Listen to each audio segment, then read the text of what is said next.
You said today you want to give Travis's family closure. You know they want you dead. So why don't you give them that closure? What do you mean by that? Nah.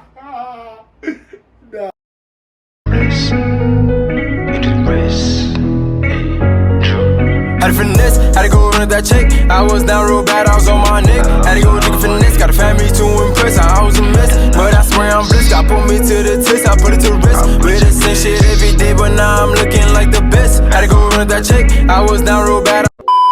So, YouTube, you know it's your boy Mario.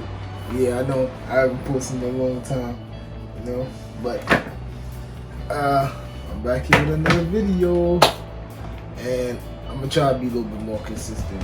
But yo, I found this video online. I think it's pretty old. It's like, damn, this video came out 2013. I saw a little snippet of it online. I just said, yo, fuck it. We react to it. Shit look funny as hell. Low-key serious, but it's funny. Alright, hold up. Guilty. First-degree murder. That's the one thing the Jodi Arias jury can agree on. Under that dark hair and those bookish... Wait, what? That's the one thing the Jodi Arias jury can agree on. Under that dark hair and those bookish glasses, the mind of a murderer. But does she deserve to die for the way she killed her ex-boyfriend? The jury is still deliberating, but the now convicted killer sat down one-on-one with ABC's Ryan Owens as she contemplates her fate. Jodi Arias speaks. Ladies and gentlemen, I have received your note indicating that you are unable to come to a unanimous decision. After just 2 hours of deliberating whether Jodi Arias should live or die, the jury of 8 men and 4 women said they were deadlocked. But almost 5 months into this, the judge wasn't about to accept that. Please go back to the jury room and continue deliberating. You are excused. Please stand for the jury. The jury spent another 5 hours deliberating today and will be back at it again tomorrow. They already convicted Arias of the first-degree murder of her ex-boyfriend Travis Alexander. Guilty. The 30-year-old Mormon businessman was stabbed 27 times, his throat was slit from ear to ear, and he was shot in the face. What the fuck? You had to stab him 27 times? And then you almost cut his head off. And then you shot him in the... Oh, man. Damn. What did he do to get you that mad, bro? 27 times? Do you know how sick you gotta be to stab somebody 27 times? And then try to cut their head off? And then... Oh my God. Tuesday, Arias spoke to the jury one last time to beg for her life. To this day, I can hardly believe I was capable of such violence. Even though the convicted killer has repeatedly said she'd rather die than spend her life in prison, when it really counted, she changed her tune. She claims to spare her family. But as I... Yo, what? This cannot be real. So, oh my God, boy, this can't be real. Hold on. Here now, I can't in good conscience ask you to sentence me to death. Because of them. Just hours after her final plea for mercy, we found out the 32-year-old wasn't done talking. She sat down with me for a 40-minute jailhouse interview Tuesday night. You said today you want to give Travis's family closure. You know they want you dead. So why don't you give them that closure? What do you mean by that?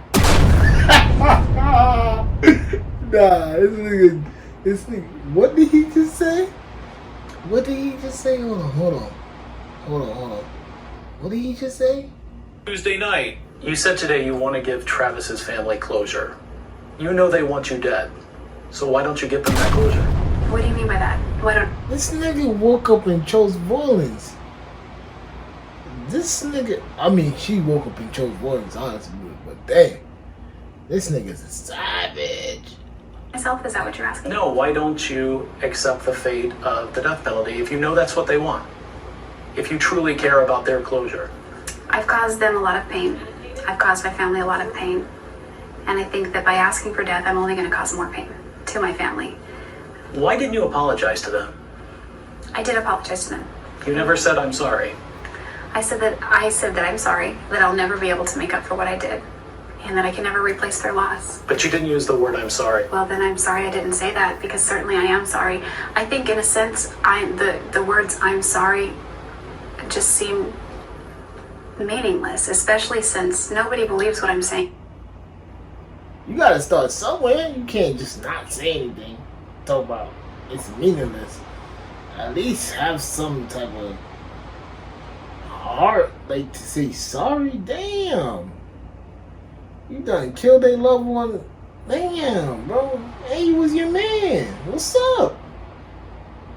Damn, son. I don't know. It's hard to believe people like this exist in the world, bro. Damn. Anyway, You said it right there. No one believes a word out of your mouth. Why do you keep talking? because Nah. I ain't gonna lie. This nigga, I had to six up with him immediately. Yo, bro. What kind of interview was this, bro? It's like a verbal assault. Like yo, this nigga.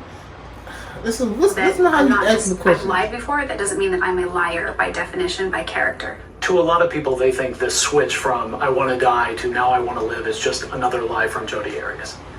I don't know what that means. Was I lying when I said I want to die, or was I lying when I say please spare my life? You know.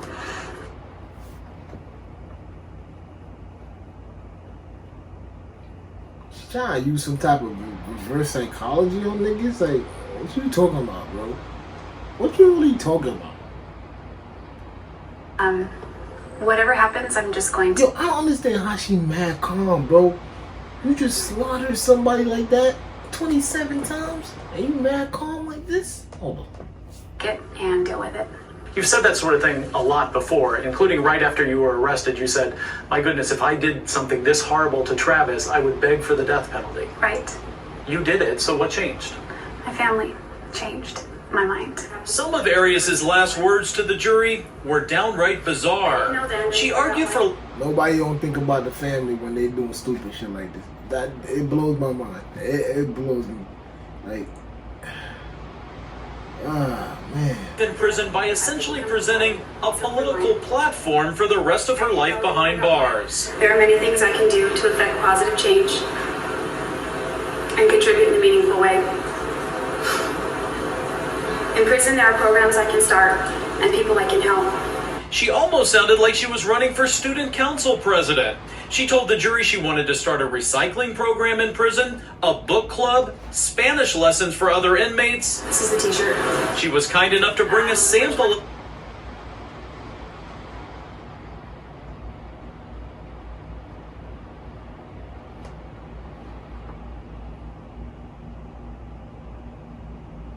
Damn, man. Why'd you do it?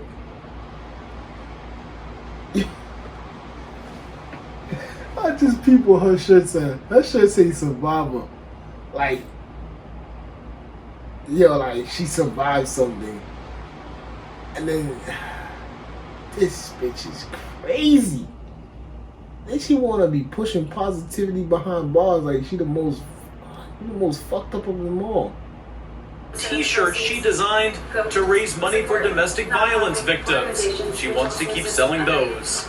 Oh, and she told the And she wants to sell them?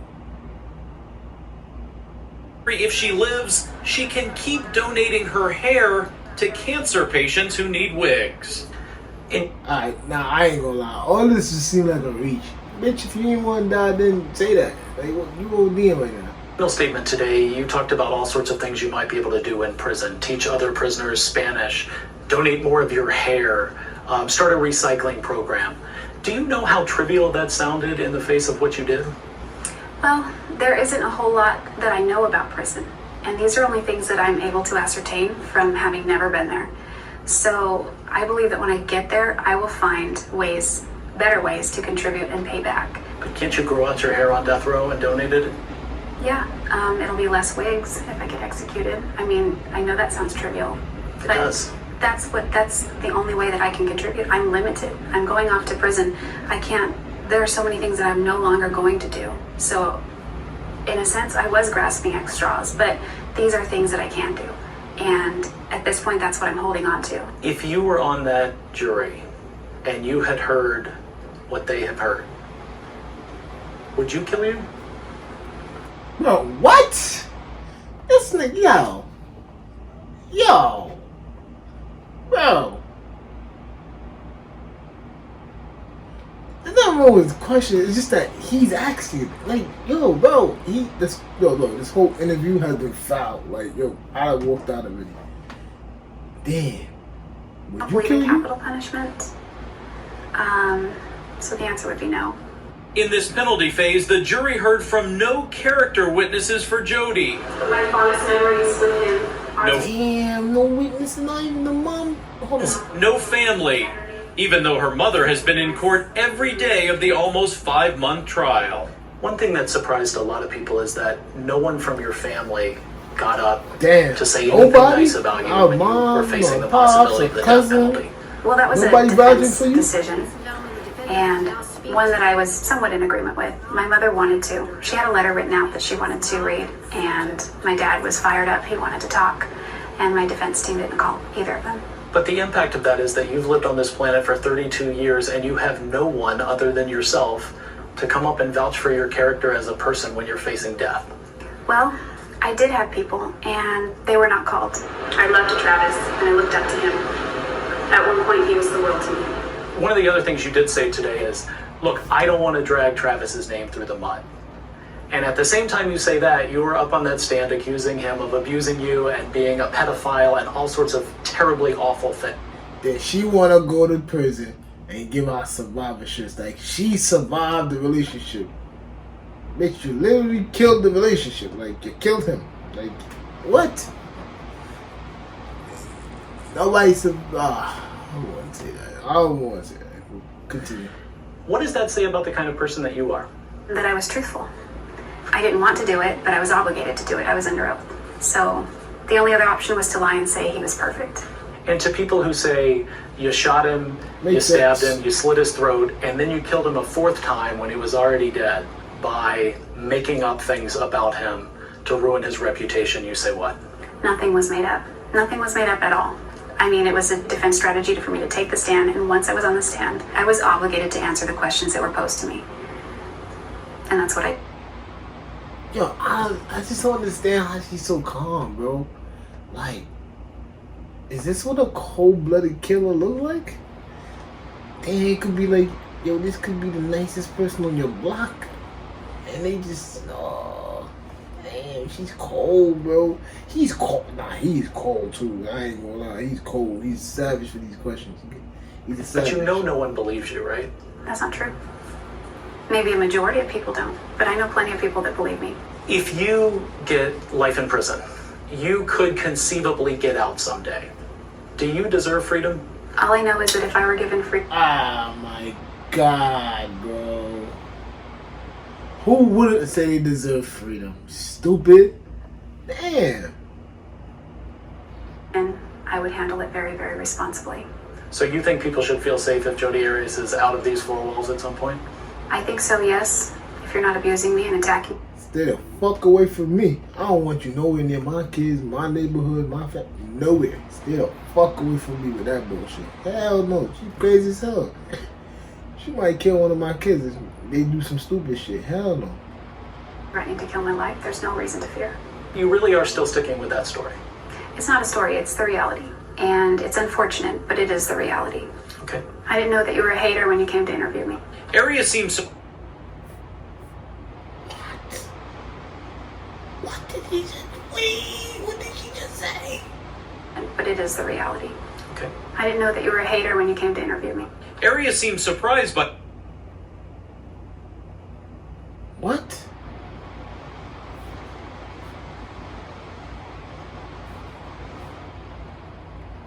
It's unfortunate, but it is the reality. Okay. I didn't know that you were a hater when you came to interview me. Arias seems surprised by the tough questions. By her own admission, she lives in a bubble behind bars. We talked to a lot of your friends, some of whom said that Jodi is the most hated woman in America right now. Do you feel that? No, I don't feel it in here. I'm so incubated in here. I hear things, and you know, a lot of what gets to me is the positive. They filter out the negatives. But you did know there were hundreds of people cheering outside of the courthouse when you were convicted. I did hear of that, yes. And what do you make of that? I don't know. I really don't. A lot has been made about your appearance and your change in appearance. Was going from blonde bombshell to sort of the mousy church? Yo, she looked completely different. Not complete, but she looked mad different. Librarian look in court. Was that a defense strategy? Was that your idea? What was that? No, they don't sell Clairol hair dye in jail. So this is my natural hair color. But there was more than just the hair color. The glasses, overall the demeanor was very different than the person that you were before this crime happened. What about that? Well, this is a court of law. It's not a place to go and act crazy or, oh, I shouldn't use that term, but it's not a place to go and just let loose. It's a court of law. And in that court of law, the jury will resume its work tomorrow. Will Jodi Arias spend her life in prison or be sent to death row, where there are no more lights, no more cameras, and no more TV interviews, which just might be the ultimate punishment for her? I'm Ryan Owens for Nightline in Phoenix. I'm out of here. What the fuck did I just watch? That bitch is crazy. Oh my god. Yeah, I'm out. Stop it. Get some help.